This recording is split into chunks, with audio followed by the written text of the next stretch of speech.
Assalamu alaikum wa rahmatullahi wa barakatuh. Welcome everyone to another edition of Islam and Friends. SubhanAllah, I'm really excited about today's program. The reason being, up until now, the guests that I've had on the program that have converted or reverted to Islam have come from Abrahamic religions, but alhamdulillah, today's guest is actually a former Buddhist. So inshallah, we're going to have him on and hear all about his journey to Islam right after this brief message.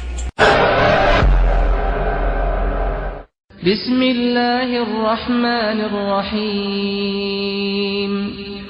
قل هو الله أحد لله الصمد لم يلد ولم يولد ولم يكن له كفوا أحد. Discover Islam, know what we believe in, and learn what we stand for. Brought to you by MuslimsForFreedom.com. Alright, we are back, and alhamdulillah, my guest David is on the program with us. Assalamu alaikum, first off, brother David. Alaikum assalam, Rex. How you doing? Pretty good, bro. I'm really excited to have you on. You had one of the most interesting stories I've heard, and you know, my audience is very vast. I have a large global audience. It's not in one stationary place.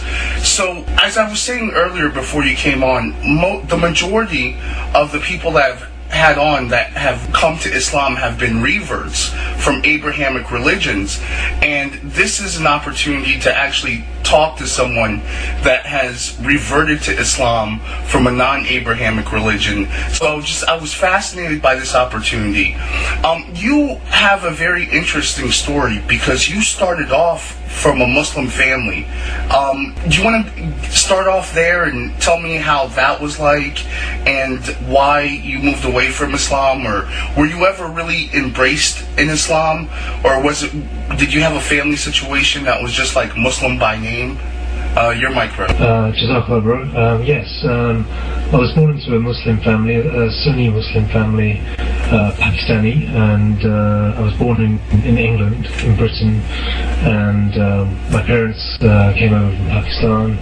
My mother was from Kenya, and I had a Islamic upbringing, very normal Islamic upbringing in England, which obviously is a bit difficult to raise your children in a non-Muslim country as a Muslim without other influences creeping in. But I had some Arabic lessons when I was a child, and my parents taught me how to read the Quran. I think I completed the Quran by the age of 6.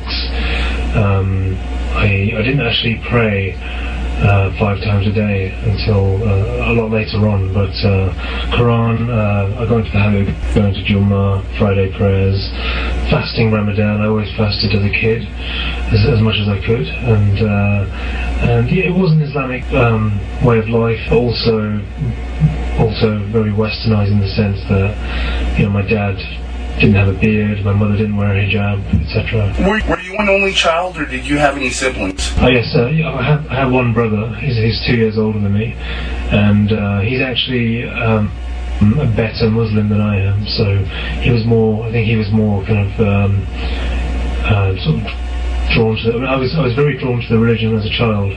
So was he, and we used to sort of pray together and read Quran together. And he used to actually teach me a lot, actually. And he was quite inspiring in that way. But I think he was always a stronger Muslim than me. And I was always kind of influenced by other things like Western culture as well. So I do have one brother, just the one. Okay, so you had one brother. Now this brother, did he deviate as well into other things at a point in his life, or was he just a constant in the constant stream of Islam throughout his whole life? I think, yeah, he had the good quality of always having strong refuge in Islam to different degrees, and he'd never say, "No, I'm not a Muslim," and that's a good quality that he has. And I guess, like most young Muslims growing up in the West, obviously things come up where you might start smoking, hanging around with your friends as a teenager. And when you go to university, you might end up in a nightclub or down the student union, sort of dancing, maybe not drinking alcohol, but you might go out dancing.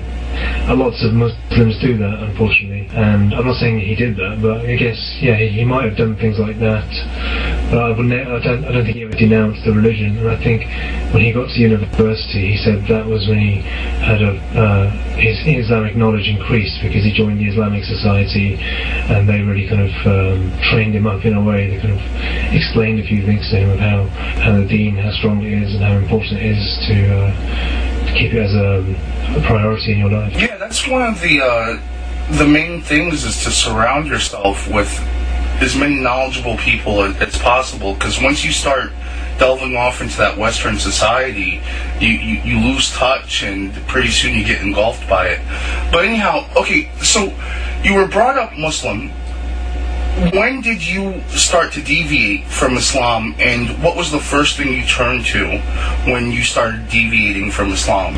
I think it had something to do with, I mean, I don't know, I'm not going to say this is how it definitely happened, but I guess looking back, I think it had something to do with the fact that my kind of early memories of Islam were associated with a heavy-handed father who would probably give me a good beating if I didn't read the Quran properly. So I'm not saying this is an Islamic thing. This is probably a Pakistani thing, because that's where he was raised, and he had to go through a lot of hardships when he was his brother-in-laws would give him a lot of punishment if he didn't sort of carry out the task that he was supposed to do. So he had quite a hard upbringing, and I think a lot of that passed on to me. And I started associating Islam with pain and fear, rather than what it actually is, peace and liberation. So there was a mental block there. I thought there was a lot of fear towards the religion, and I think when I started becoming a teenager, like 12, 13, I started kind of rebelling, as most Western children do, and I think I actually got into rock music, heavy metal, things like that, which are very much anti-religious in a way. So, and funny enough, it was my brother that got me into that in the first. Do you think that's a common thing that Muslim speakers should speak out against, is how parents discipline their children?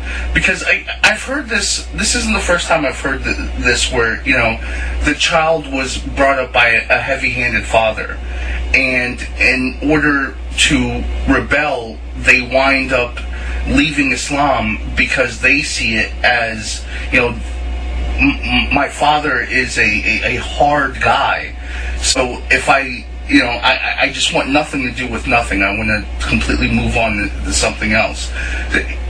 There is a danger there, right? When parents are disciplining outside of the boundaries of Islam. Absolutely, but I mean, to balance things out, he was very loving at the same time, and he's always a good provider, and emotionally he was always there for me in a way as well. So he was both. He was heavy-handed, but he was, when there was punishment, there was also reward. So just to balance things out, it wasn't all bad, but I think as a self-centered little child, I think I just kind of obviously focused on the bad and maybe felt sorry for myself and used that as an excuse to rebel, maybe.